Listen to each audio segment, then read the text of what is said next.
everyone, and welcome to Police Off the Cuff, Real Crime Stories. I'm your host, retired NYPD Sergeant Bill Cannon, a 27-year veteran of the NYPD. Folks, we have an unbelievable guest coming on tonight. One of my heroes, actually. I didn't tell him this because he'll hear it right now, but one of my heroes, because he wrote a book that is actually the Bible of homicide investigation. You see the cover there.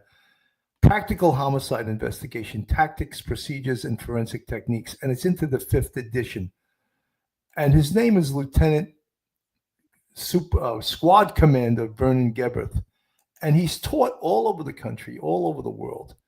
And this book has been used as a guide for investigators throughout this nation. I certainly used it. I used it when I taught college. And it's that informative. And it's been... Things have been stolen from this book too, believe it or not. There's been some grand larceny where some police departments have stolen his tactics, have stolen his checklists even. You know, he has this book here, the Checklist and Field Guide. And all they do is they just, sprinkle a little NYPD dust on it and put their name on it or put the NYPD emblem on it. And Vernon Geberth, Squad Commander, is not mentioned in it. But this was his work. This hard work that resulted, here we go, here's the great thumbnail. Vernon Geberth, the godfather of homicide. There's another book that was written about him that tells a lot about his career, his war stories, his philosophies, his interaction, not just with his detectives, but with the bosses, the big bosses on the police department, who always seem in every era of this job as both a nemesis, and some of them are good. I've had some really good bosses. I'm sure Commander Geberth also has. But when you're that much of a passionate about what you do, and you see people sometimes putting their hands on it that don't know what they're doing, that becomes, in policing, that becomes a big no-no. And we're going to talk all about this with Commander Geberth. So, folks, hold on to your hats. Hold on to your loved ones. Hold on to your cup of coffee. You're about to enter true crime from a police perspective. You're about to enter the off-the-cuff zone, the police off-the-cuff zone.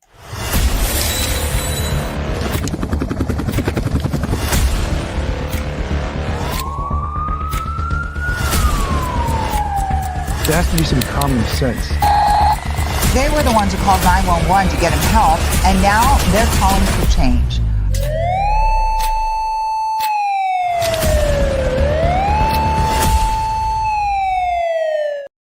And now a word from our sponsor, Mando Whole Body Deodorant. The thing I like most about Mando Body Deodorant is that it lasts all day and leaves me feeling clean and fresh. It doesn't quit even under the harshest heat and humidity. The fresh feeling keeps me dry and confident. No need to worry about unsightly sweat stains. Mando's starter pack is perfect for new customers. It comes with a solid stick deodorant, cream tube deodorant, 2 free products of your choice, like mini body wash and deodorant wipes, and free shipping. As a special offer for listeners, new customers get $5 off a starter pack with our exclusive code. That equates to over 40% of your starter pack. Use code POLICE in capital letters, POLICE, at shopmando.com. Shopmando.com. Please support our show and tell them we sent you. Smell fresher, stay drier, and boost your confidence from head to toe with Mando.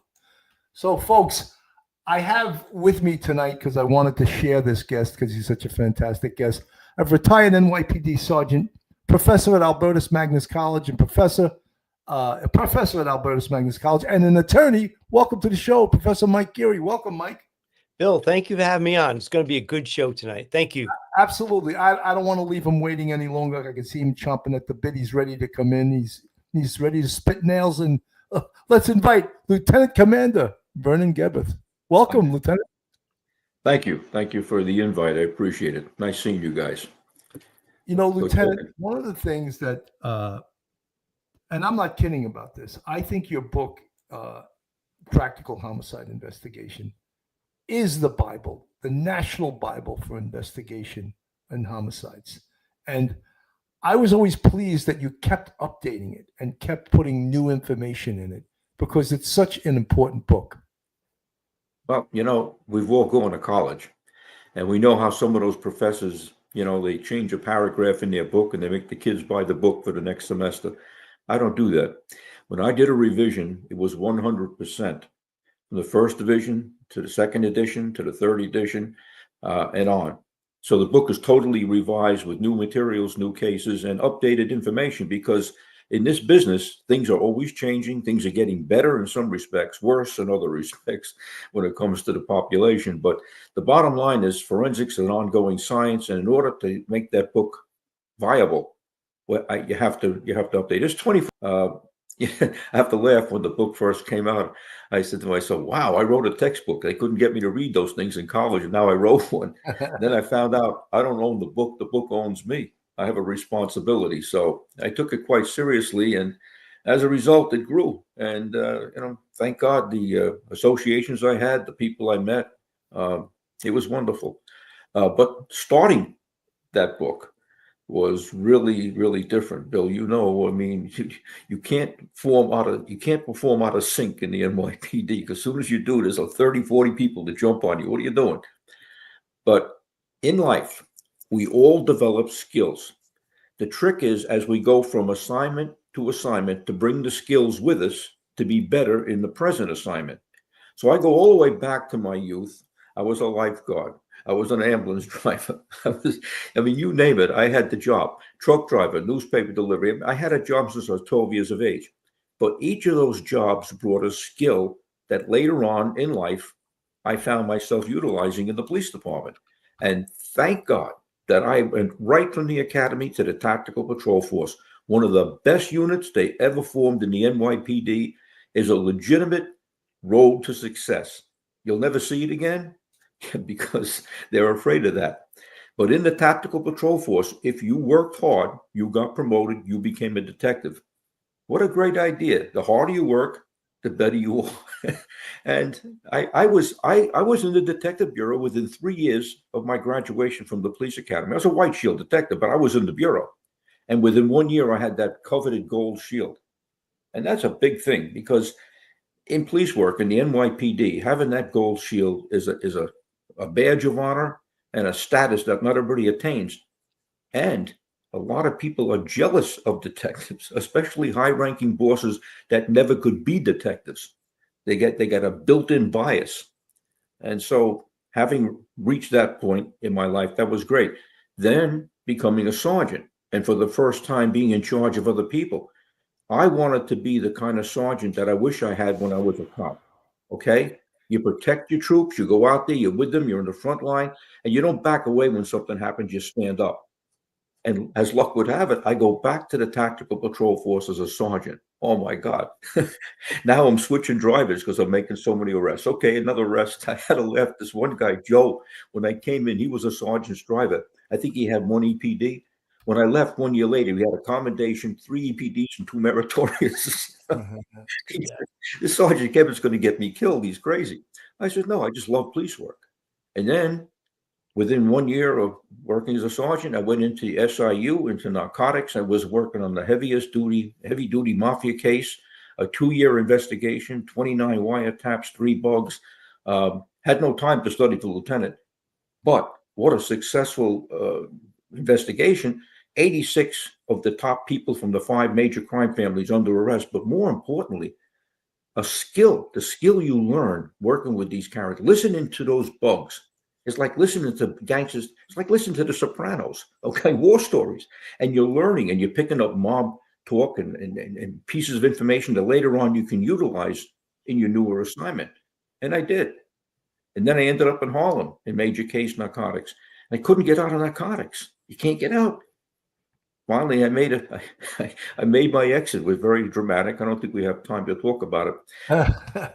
Lieutenant, some people in the chat are asking, they hear we talk police vernacular like it's our, we're ordering from a diner. But someone asked, "What's a gold shield?" When you first come on the police department, you're what's called a white shield or a silver shield. That's a cop's shield. Right. Now, almost every cop wants to get promoted to detective, and the different color of the shield is designated. The detective's shield is gold. So that's known as the gold shield. And detectives have 3 grades, at least investigator grades. They have third grade, second grade, and first grade. First grade being the highest rank as a detective investigator. A first grade detective makes lieutenant's pay. A second grade detective, and rightfully so, because yes, he's dedicated. absolutely. He or she has dedicated their life to investigations. They don't hand that out like it's like pancakes at it takes a long time. Most guys, it takes 25 to 30 years to become a first grade detective. Second grade makes sergeant's pay.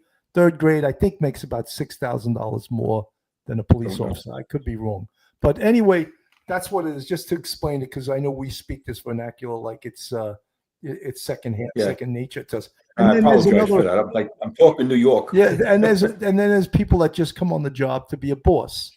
And the first rank of being a boss is sergeant, which is probably the hardest working rank on the police department as far as being a boss. After that, it's lieutenant, and what Lieutenant Geberth was, a lieutenant squad commander, which makes captain's pay. And most people wanted back then, or even maybe today, would rather be a lieutenant squad commander because they can make overtime and they can make a lot more money than a captain. So those, just to give you the investigative ranks, and that's why. And let's get back. I just want to get off that for a second, but I had to explain it to some of the people that are in the chat. That's good. That's understandable. Well, working as a detective sergeant in narcotics, heavy duty in Harlem, got involved in a big mafia case, and it was a very, very complicated case. The problem is I had this eunuch, newly promoted lieutenant from headquarters, who decided he was going to taste the privilege of investigations. Okay. For those of you who want to know what he would be like, it would be like the movie Heartbreak Ridge with Clint Eastwood, Major Malcolm Powell, whatever his name was, from Supply. That was this jackass. All right. And I was the gunnery sergeant, Thomas Highway, and I had to work around him. And the best thing going for me was my reputation with major cases. Every time he tried to stop me, I went over his head downtown and got permission to do what I had to do. And it was an organized crime guy, and it's narcotics. He wants to know, how come we're not buying narcotics? I says, because he's an organized crime guy. They don't just do narcotics. They do everything. That's the whole idea of organized crime. So we started off, we bought $30,000 worth of $100 counterfeit bills. He almost had a coroner. You can't do that. Well, I just did it. Okay. I just got permission. That's what we're using to buy money for. Meanwhile, I involved the Secret Service. So we got a couple of agents from the Secret Service, and we're going to do a tail on this guy. Now, this guy is tail conscious. All right. You just don't ride around in a Crown Vic. Anyway, this lieutenant I want one detective and one agent in each car. So the Secret Service looked at him like, you can't do that, you can't do that, Lieutenant. It doesn't work. All right. So he keeps getting embarrassed, but he's incorrigible. So every day I had to fight. I don't want to tell the whole story, except how I get out of narcotics. During this case, it culminates. What's called occupation. It was called Operation Octopus because there were so many tentacles going in so many different directions: armed robberies, counterfeit money, tokens, stolen tokens, you name it. Anyway, at the culmination of this case, we hit this location on 42nd Street, and during the search, I find additional counterfeit money. So I start talking mob talk to these guys, me and 2 detectives. And I know how to talk to them, and the detectives know how to talk also. Next thing you know, say, listen, if you could take that counterfeit money off, we could work this out at $2,500. I said, well, I can't do it here with the lieutenant. I says, but we'll talk about it. In the meantime, I have work to do. I run up to the 18th precinct to get wire with a Niagara. All right. I come back, and in the meantime, the goofball finds out that they're going to make a bribery arrest. Now, he knew something about a bribery review board. I had never heard about it. I could give a shit about that. I've made bribery arrests my whole life. I wasn't looking for brownie points. He cuts the detectives out because he wants to participate. Can you imagine? I just cut him out of this thing. He wants to come in. So I said, well, do me a favor. Don't talk. All right. I've done the talking. We get into the room. Everything's fine. In the middle of the conversation, he says, gentlemen, what kind of nefarious deal are we talking about? 2 guys, open, but I said, shut the fuck up, you stupid bastard. Stop being the goofball. By the grace of God, it went down. I don't know how. Okay, he disappears. We have a stolen truck. We have stolen property. We got hours worth of work. I don't know where the hell he went. He's back at headquarters, calling everybody up that he got bribed. So when I finally get back to the command, this jackass says, Sergeant, I want you to sign this report. I said, what's that? The Bribery Review Board. I said, never heard of it. Well, you have to sign it. So I look at the report and it says, where's the detectives? Were they present for the bribery? I said, you dirty bastard, you cut them out.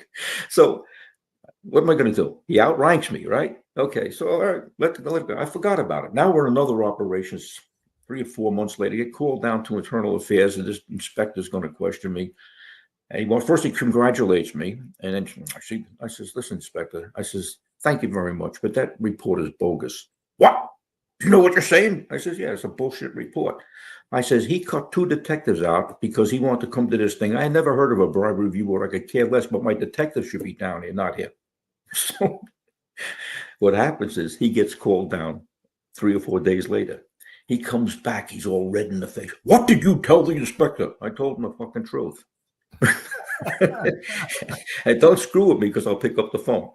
That's how I got out. That's how I get the homicide. And now that's the beginning of my homicide career. Well, that's great. Now, your homicide career started in the Bronx or Manhattan North? No, the Bronx, the 7th homicide zone, the busiest zone in the city.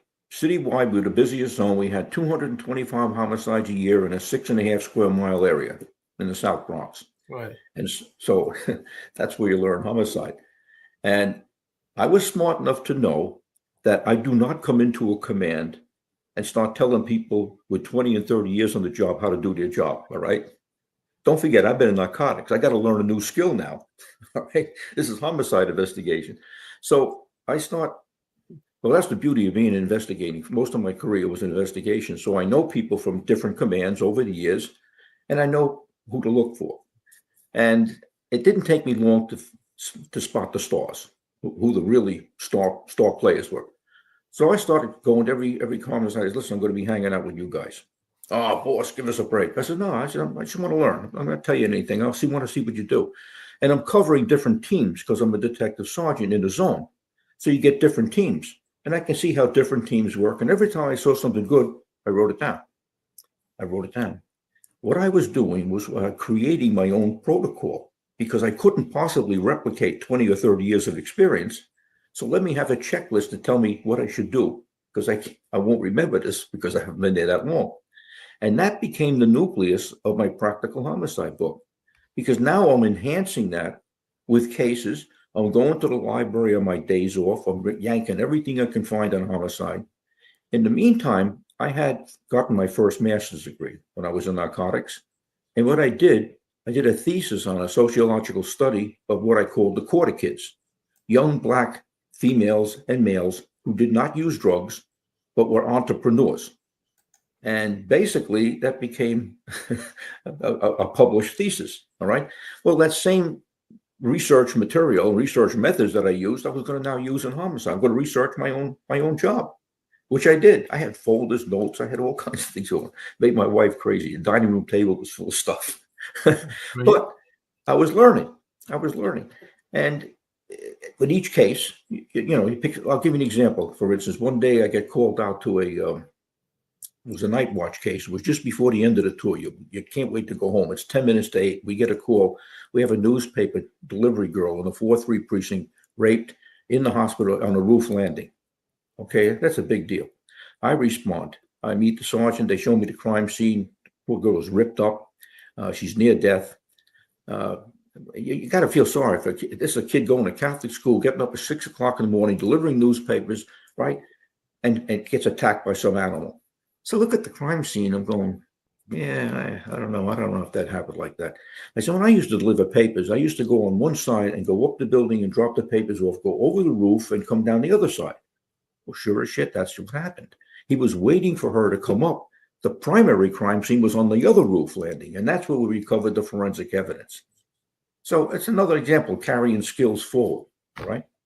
I remember terms from your book, Primary Crime Scene wasn't the first crime scene. It was the crime scene that had the most evidence. Well, the primary scene was where it took place. Then you have a secondary, tertiary, et cetera.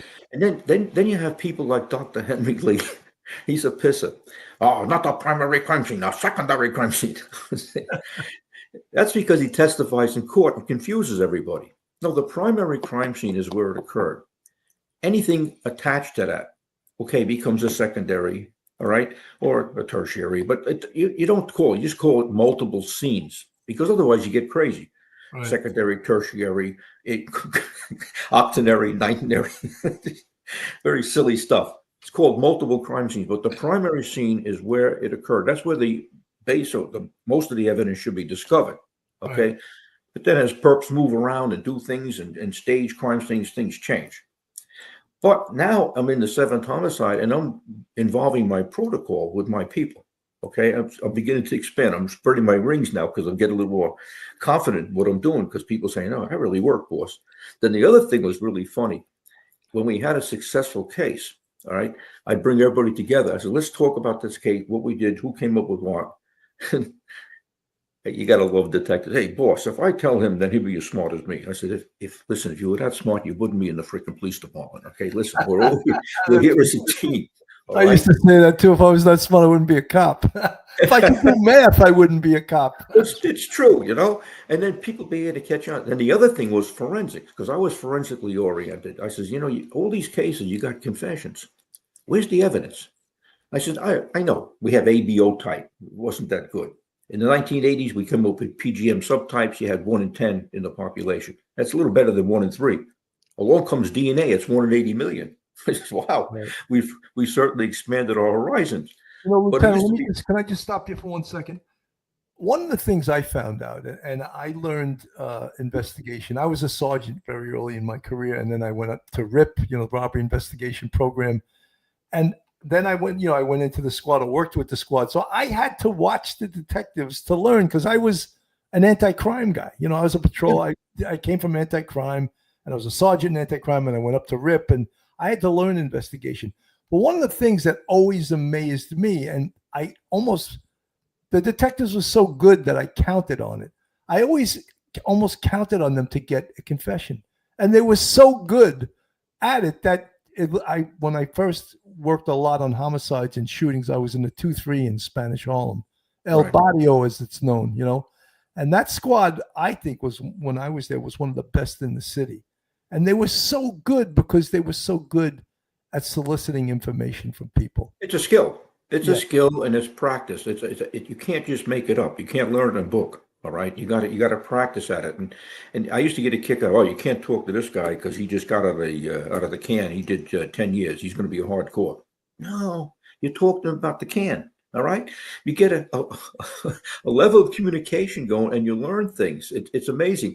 There was one guy in my squad. He was like a diminutive little Irish guy. He reminded me of an old Catholic priest. Okay, he would talk to these skells, and he would get them to crack open, because what he would do is nonstop.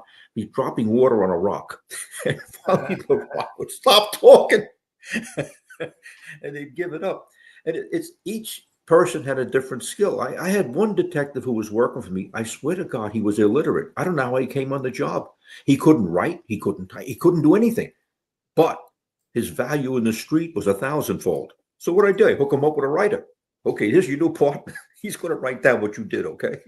So you got to go with the skills of your guys. Some guys are the better interviewers. Some guys are better on the street. The guys that are, we say he's so good in the box, let's put him in the box because he's so good. And some people don't want to deal with the bodies. Good, then you get somebody who deals with the bodies. And now I used to do it because I was a detective sergeant and I wasn't catching the case. I would go down to the morgue with pictures from the crime scene. They loved it because they never saw that. Meanwhile, it's like going to a forensic workshop. I'm learning from pathologists, and hey, wow, look at that. So I'm picking up skills that I can use later on. And but don't forget, I'm trying to formulate. I'm trying to become the best homicide person in the world. There's no such thing because it's a team effort. But in my mind, I want to be the best. So I'm going to all the ologists, the serologists, the anthropologists, the serologist, every serologist, every urologist I could think of. I would ask for their papers. And what I would do was take their papers that they have in the American Academy of Forensic Science, their science papers. I would rewrite what they did. I would come back and give them, is this what you do? Well, Sergeant, that makes it, you make it look easy. I said, well, we're not trying to do what you do. I'm trying to tell other people what you do so we can use it. All right. And the entomologist, I had a great experience with the entomologist. I actually brought him to a crime scene to collect maggots. He was thrilled. He's collected books. He wrote it up in some paper. But you want to know something? His analysis of those maggots indicated the day of the homicide, because it was 5 days early. We had no way to tell. The body was a mess. Lieutenant, just please explain to the audience by the maggots, there's a certain period where they're born and they die, and that can be used. There's a cyclical time to maggots. The larvae develops after a certain time, the pupae that's left over, and the entomologist examines this. He actually grew the maggots that he took from the crime scene in the lab and gave us an estimated time, which was perfectly on target, because it turned out that people in that building were going to Europe the next day. They heard the shots fired. We don't want to get involved with the police because we're going on vacation. Now they come back, I'm doing a re-canvas, and they go, oh, yes, yeah, we heard a gunshot, but we couldn't get involved with you people because we're going to Europe. But that proved the entomologist to be correct with the time of death. Right. So, it's interesting. Absolutely. Mike, are you sitting there? You got a question for Lieutenant Commander? No, I love your textbook, and I was actually reading it again this afternoon, but it's intense for my students. I think the pictures would give them nightmares because they're real crime scene photographs. But I liked what you said about communication. I work with a partner named Louis. I won't say his last name. In uniform, walking a foot post in a radio car, doing the old 9 squad chart, and the skill of communication more than anything else for a police officer is valuable. You could be as big as Herman Munster, and if you can't communicate with people, you're going to be ineffective. But Louis was the kind of guy, he could sell sand to the Saudi Arabians. He could sell them oil. I mean, he could do anything. If it involved communication, he was fantastic. And I think people don't realize what a skill it is. Some people acquire it over the course of a couple of years working, and you get into the groove of how to communicate with people. But some people are born with it. And it is a wonderful skill because you can find out so much from witnesses, from suspects, from victims, anybody, if you know how to talk to them. That's the most important skill I learned. People. Yeah, you can't come in with a pre-bias, okay? You have to be open. I say the ideal detective or the ideal police officer can talk to a crackhead on one corner and a PhD on the next and still have a level of communication. It's the way you talk to people and the way you handle it. And again, that is an art and a science. And again, we talked about some detectives want to be detectives. They don't want to be bosses. They become first grade. That person's dedicated his or her life to being a first grade detective. They're entitled to every dollar they make because not everybody can attain that skill. And that's what's so important. And as a commander of detectives, my job is to protect my detectives. I always say my job is to take those missiles that come in from one police plaza and divert them so that the cops can do their job properly. But well, that's how I looked at myself. Yeah. But now I'm still a detective sergeant, and I'm getting all these cases. That's when I go to the FBI Academy. And the FBI, I was selected because they want to find out what I know because I'm writing articles for Law and Order magazine. So I'm developing skills. So they bring me down, they don't debrief me and this and that. I take every course they had. And let me tell you something, they had a lot of courses. Everything they had on death investigation, they knew nothing about death investigation. They're all about forensics and about, stuff that doesn't relate to the average person. The bottom line, any cases they had belonged to somebody else and they put their name on it. It was obvious when I'm watching, because you ask a question, so how'd that happen? Oh, I can't speak about that right now. I love that. We can't talk about that. That's because you don't know what the frick you're talking about, all right? Next thing I know, I'm being invited down there to teach, all right? They're trying to hire me, and I'm not going that day. I'm going to do the book.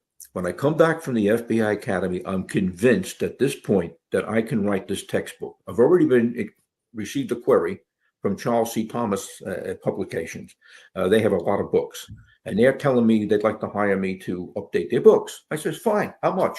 Oh, we're not going to pay you. This is an honor to be able to update the book. I said, listen, I'm from New York City. You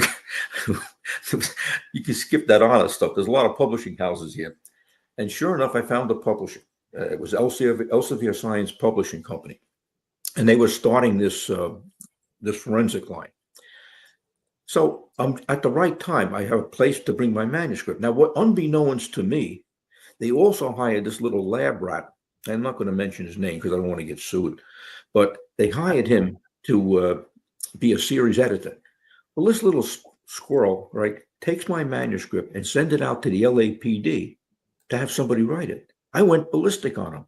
Who the hell are you to give my manuscript? That's copyright material. This little lab rat is not a goddamn homicide cop. I am. I gave you the names of people. Next thing you know, okay, you're going to be a series editor, Vernon.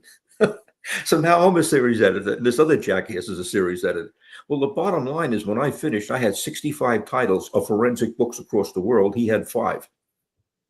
Because I'm the real deal. I'm not an academic. Right, All right. exactly. I could be an academic. I got a bunch of letters after me. He says I'm smart, but I'm the same son of a bitch I was 50 years ago. I never let higher education destroy my morals or my sense of common sense.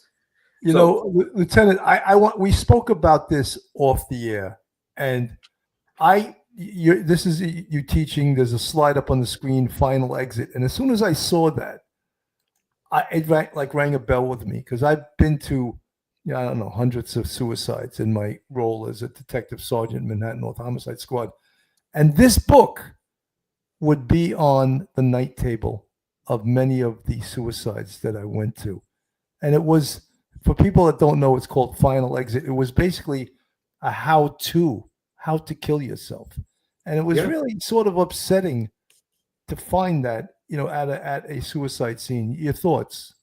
Well, my thoughts are that this guy basically gave the tools to people who are not equipped to commit suicide, the tools to commit suicide, up to and including how to phrase the suicide note, what to write down, how you're going to be discovered, and it was a protocol for suicide. That's what it was. And with the advent of that book being published, suicides drastically increased because people now had the skill to do it. It was very upsetting. Well, Derek Humphrey has to answer to a higher authority. Okay. And that's another question. Some people get so impressed with themselves that they think they're higher than everything else. The bottom line is we have to report to somebody down the line. Okay. We have to be responsible for our behavior. If you gave people the tools to commit suicide, which is a sin, okay, and you're telling people it's okay to do that, you're going to have to answer for that someday. Yeah, no, absolutely. And, this is one of the things that's in your book. And I think almost every homicide investigator takes that to heart, that remember, we work for God, and finding the people that commit murders. I distributed 90,000 of those things across the world. Okay. And I've taught over 74,000 people. I keep very good records.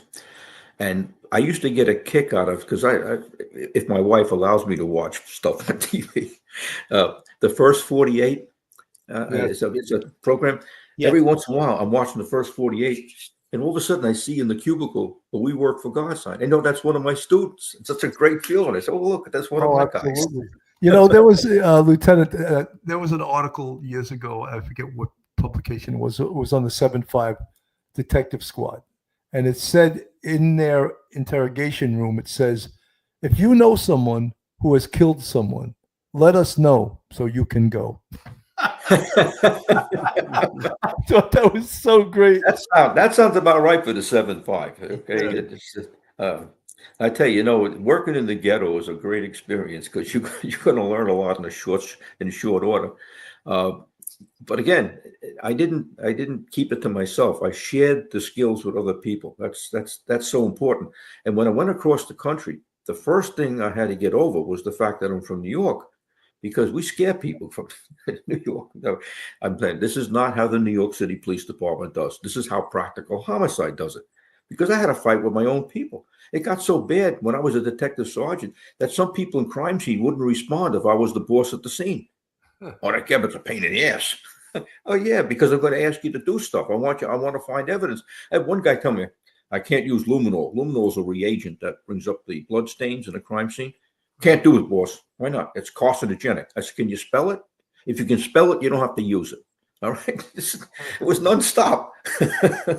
But I got my way, and I had evidence, and we recovered evidence because that's what it's all about.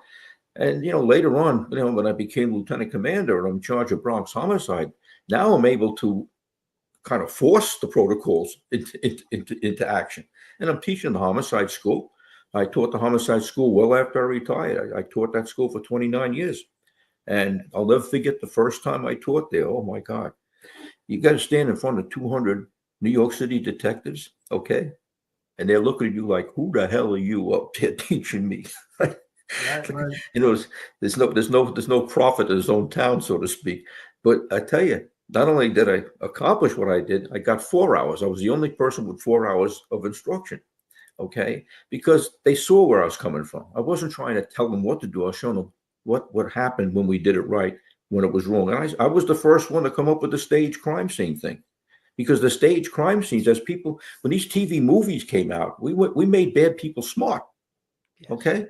I actually turned down an offer to be the technical advisor on, I don't know if I can like to mention the movie or not, the program. CSI. Unbeknownst to me, I was doing a program in Las Vegas, and there was a producer and some people that they didn't tell me they were in the audience. So I'm just doing my thing, teaching.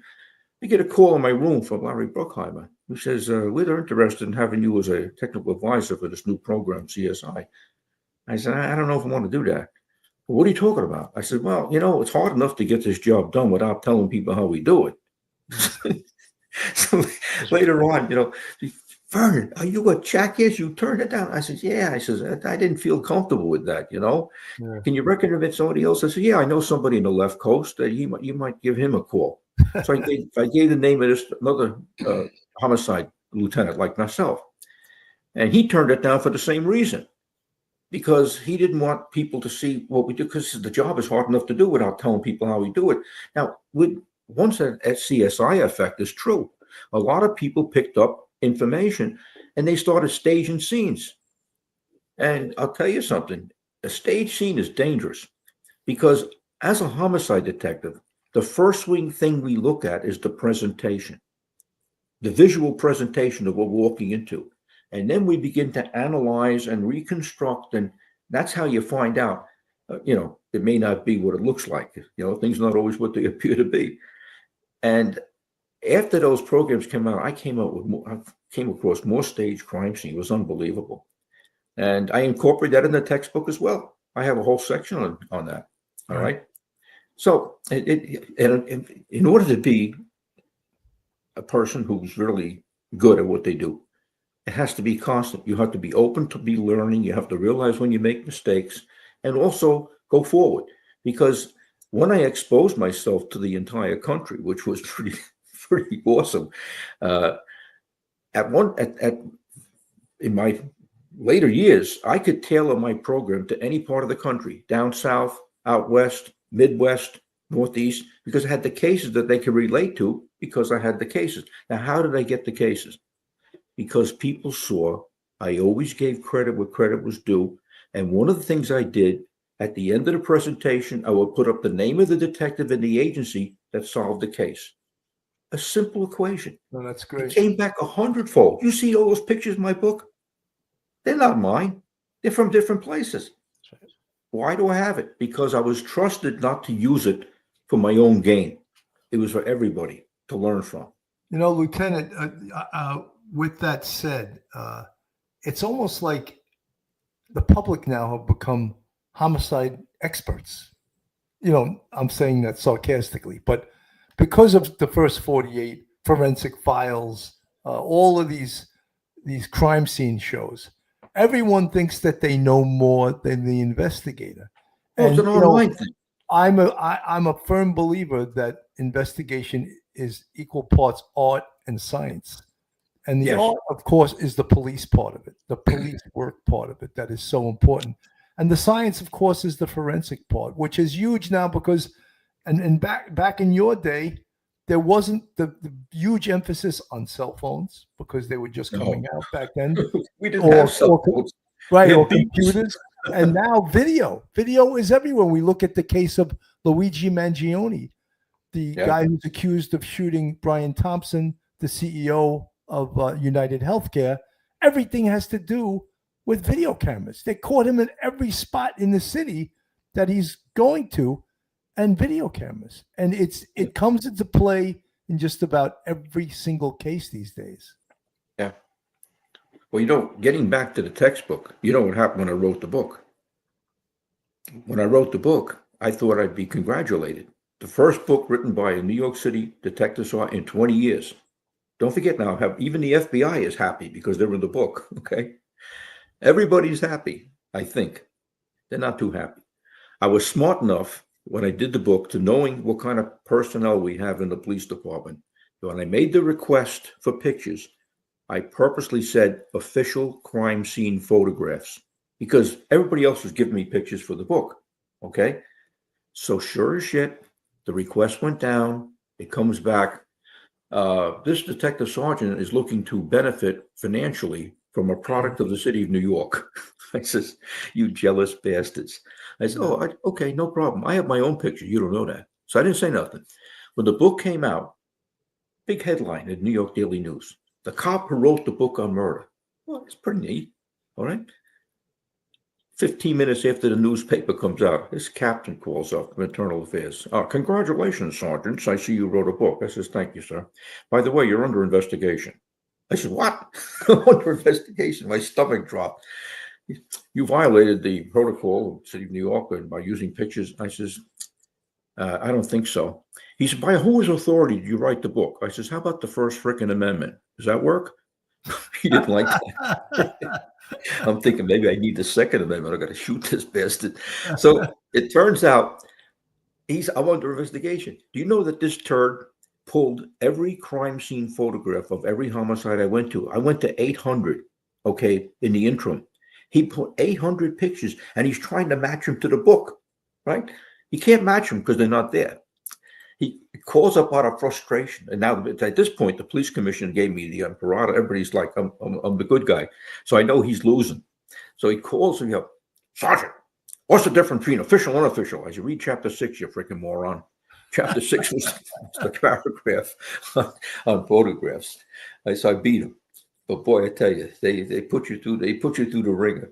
I thought he was going to say that you didn't get off-duty permission to work, you know. Yeah, that's my own time. Yeah, right. I thought he hit you with that one. Lieutenant, why don't you tell us about one of your biggest cases, maybe the most high-profile case you worked, maybe most interesting, whatever you want to call it. Almost impossible. I got like 8,000 murders in my head. Every case has significance to me for some reason, whether it's forensics or it's the family or it's the victimology. It's hard to say which one because I've had so many and they're important to me, but I can't say what's the most important. Like you say, what's the biggest case? I don't know. I like to look at cases for what was behind it. Say, for instance, this guy killed his wife. He was on the list for the police department at the time, the transit, the housing, the city. And he had a girlfriend, and his wife had recently become pregnant. They gave birth to a little baby, and he decides he wants to get rid of her. So he stages the crime scene.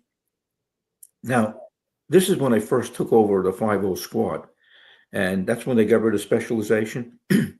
So I took 5 of my racehorses with me from Homicide, and I inherited 10 of the locals. I got 10 people who didn't do nothing for a number of years, and I got 5 people chomping at the bit. So the first thing I did is rearrange all the teams. There's a homicide guy in each team, and I tell him, I want a detective at every unattended death, okay? Because I don't want to get a call from the medical examiner 24 hours later telling me we have a homicide because we've missed it. So that's my protocol. And everybody's going to work together. So no more this team A, team B, team C bullshit. When the phone rings, it's your case. I don't care who had it before, you're going to work it. All right? That's the way. So one squad, well, one group of people there, not 3. So as luck would have it, the day that case came in, one of my do-nothing recalcitrant detectives was working. Everybody else is in court. I'm in my office, and the phone call comes in from this patrol sergeant. He got about 27 years on the job. He's useless too. So you got these 2 useless individuals, right? So the sergeant calls from the scene. Hey, Bill, we got a suicide over here. You going to come out? Yeah, I have to come out because we got this new pain in the ass. Well, I'm the new pain in the ass. And I'm listening to this conversation. I said, this guy doesn't know who I am. I'm like a Roman candle. It takes a while to light it, but once I get lit, watch out because all those balls are coming out.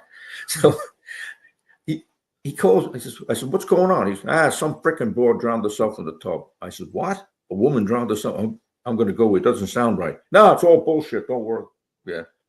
I get to the crime scene, and you want to know something? There was no crime scene. The ambulance wants to take the body. The sergeant standing with his thumb up his ass.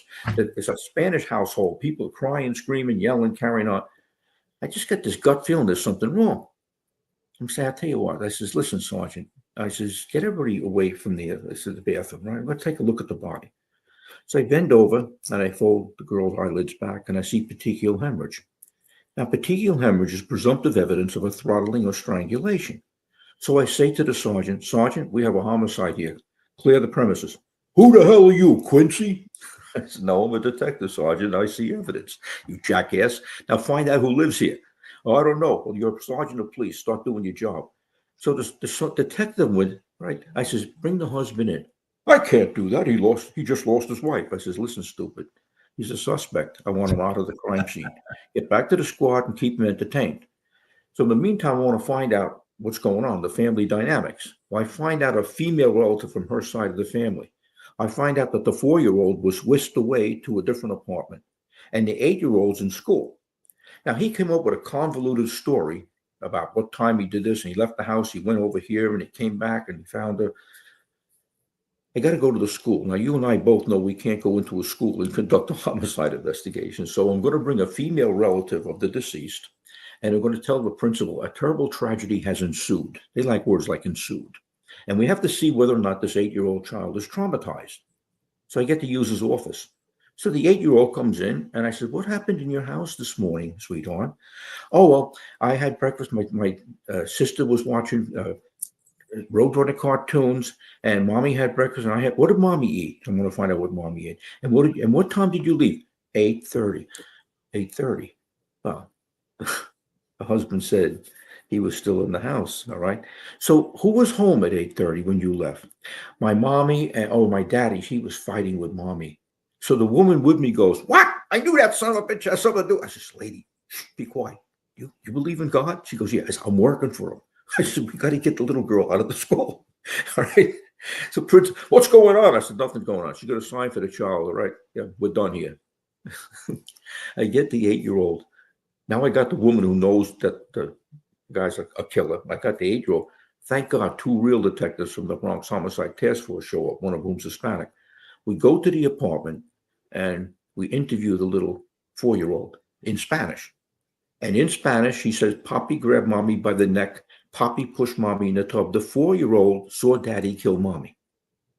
Now I go back to the crime scene. Who's there but the husband carrying on? I know this, I know that. And he's surrounded with this, all his family. I said to him, well, listen, I don't want to use his name. You got to come back with us to the precinct. You have to sign some papers. I don't have to sign shit. I know my rights. I have my rights. So I turn around. I talk to the female. I don't know what he's talking about, his rights, but he's a witness. And I'm sure you people have to make funeral arrangements. It would be better if he came back to the station house and gave us a statement.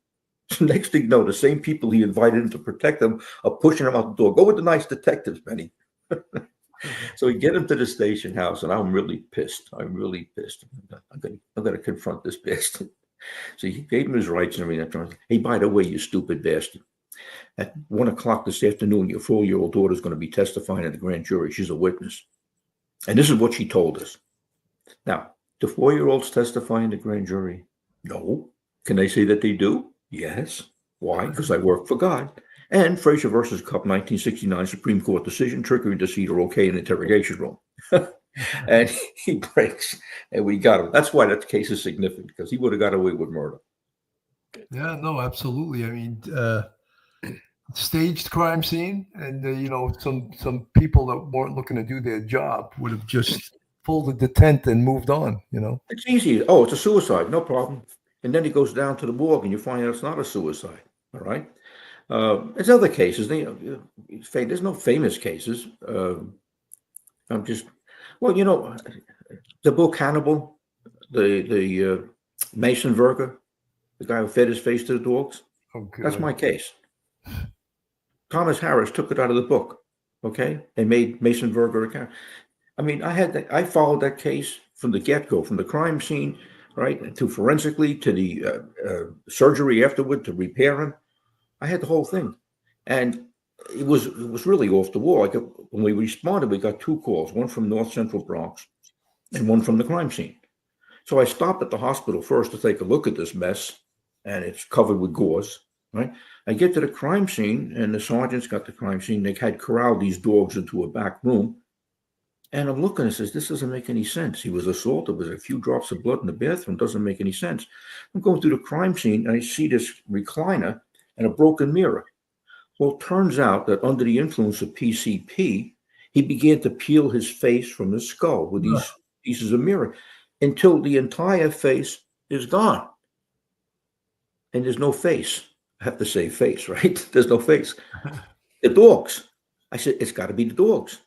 He was feeding his face to the dogs. They bring those dogs down to ASPCA. They pump the stomachs, get a bag full of face. You can't do nothing with it. The enzymes kill the flesh. You can't do it. But I go back to the hospital. I'm talking to the doctors. They surrounded by all. I said, I got to get a statement. I said, how many, can you people be a witness? I got to get a statement. So that cleared the crowd. Now he get close to, take the gauze off his mouth. So he get the gauze off his mouth. And he real close to what used to be his ear. What happened to you? Yeah. Like a mechanical mouth. I says, holy shit, I lost it. I'm talking to a cadaver, and the cadaver's talking back. It's all over, Vernon. But hang on, you finish. Right. Well, I followed that case through the pectoral process where they take the flap and they put it to the face and they cut it and they do all kinds of stuff. And that became, an integral case in practical homicide. I'm sure you saw the pictures in the book. Okay. Yeah. Well, this guy, Thomas Harris, who's going down to the FBI because they're the smartest people in the world, right? He sees my book. Next thing you know, he creates this character, Mason Verger. I start getting calls from UPI and Associated Press. Vernon, Commander Geberth, your pictures in the book. I said, I don't know anything about it. I don't go to the movies. So when I see it, I says, you dopey bastard. So I write a letter to him. I said, by the way, this is not a prelude to a lawsuit, but, I have 2 master's degrees. And usually you cite your sources. What happened to you? 6 months later, I get a 1-paragraph apology, Xeroxed, because the nut thinks his signature's worth money. I apologize for the oversight. In the future, from now on, I'll cite your wonderful book. You dopey bastard. So this case is like that. There's big cases. There's serial murder case in the Bronx with the push-ins. I mean, there's cases I worked after, the BTK case, Bound Torture Kill. I was in this behind the scenes on that case from the get-go, early on. In fact, a lot of people don't know this, but in 1988, BTK reemerged after 1974, and he sent a letter to the authorities, okay, taking credit for a homicide that he liked because it stimulated him sexually, okay? And he writes this letter. So as a result, they opened up a cold case investigation in 1988 that wasn't going anyplace. But in 1988, I was a consultant for a DNA firm.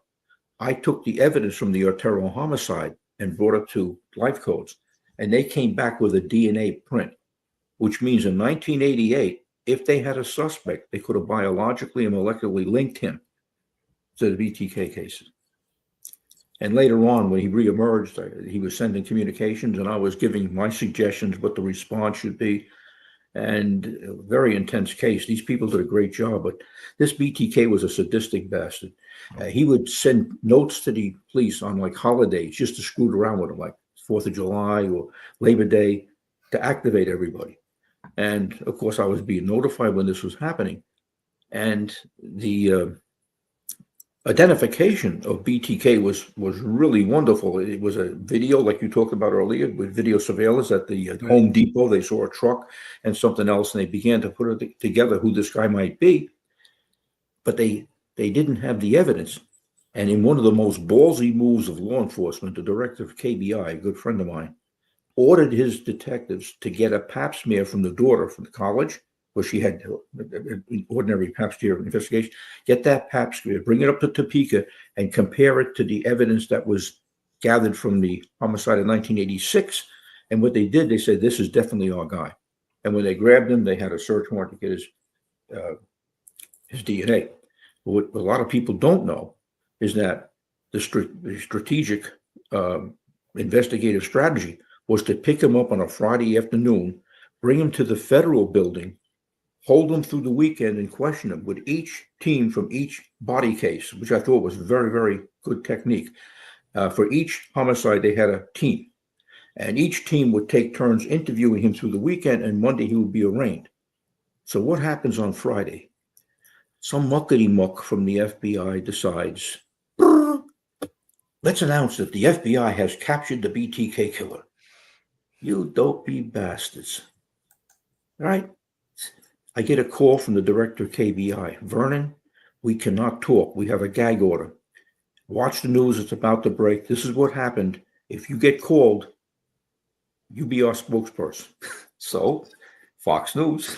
I go down to Fox News, and it's Greta Van Susteren is the person who looks like she got hit by a truck a couple of times. So she's the one who's going to interview me, but she's a nasty person. So I'm trying to tell the producer, I got to talk to Greta. She's very busy. I said, I have something that she needs to know. So anyway, Commander Geberth, what's so important? I said, I'm going to give you the scoop of your life, but you have to ask me the following question because I can't volunteer the information. So, So the first panel is this muckety-muck from the Houston FBI office, some chooch. Okay. The Bureau.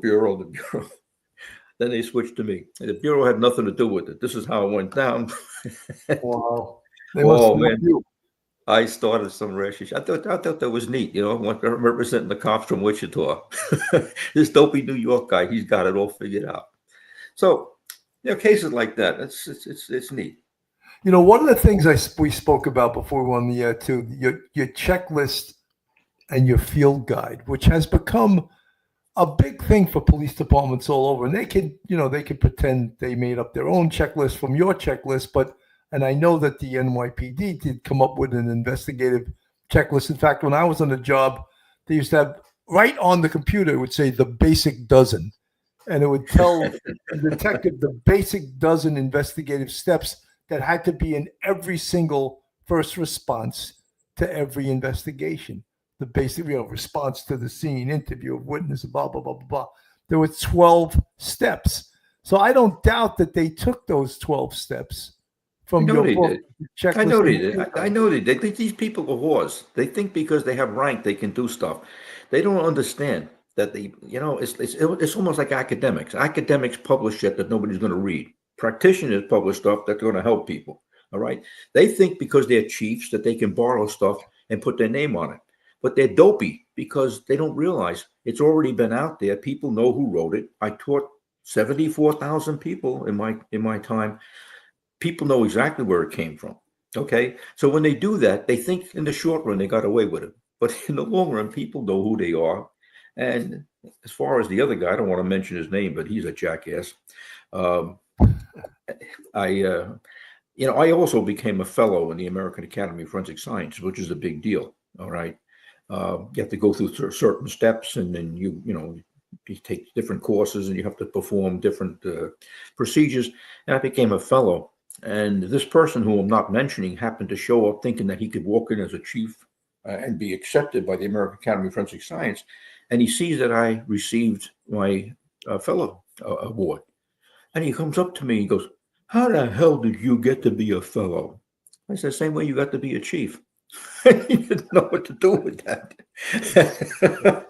He says, they're just assholes. They're just assholes. They're narcissists. And, in the long run, they will burn out. I think he ended up in a 12-man department in some place in Western Pennsylvania or something. I don't know. Lieutenant, let me ask you something, though. I'm not going to say how old you are, but why are you still doing this? Well, I have a passion for this. All right, I believe in this. The whole Godfather book. I never called myself the Godfather of Homicide. The media called me that, and I thought that was kind of a neat time. I did this for my grandkids and for my family and people who know me, because basically it talks about how I got to be where I got.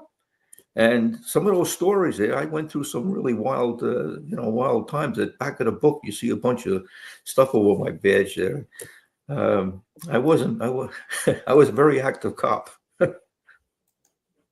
100%. I think it's a great honor to be known as the godfather of homicide. And the fact that, practically everyone on the NYPD that's an investigator knows of your book of Practical Homicide Investigation. The fact that it's in the 5th edition, it's been rewritten to the 5th edition. It's an outstanding book, something to be extremely, extremely proud of. Mike, you have any questions? I just got a practical question regarding to Commander. Have you been following the Coberger case at all? Yeah, something, people tried to get me involved in that case early on. Okay. And I backed away because I can see which way this thing's going to go.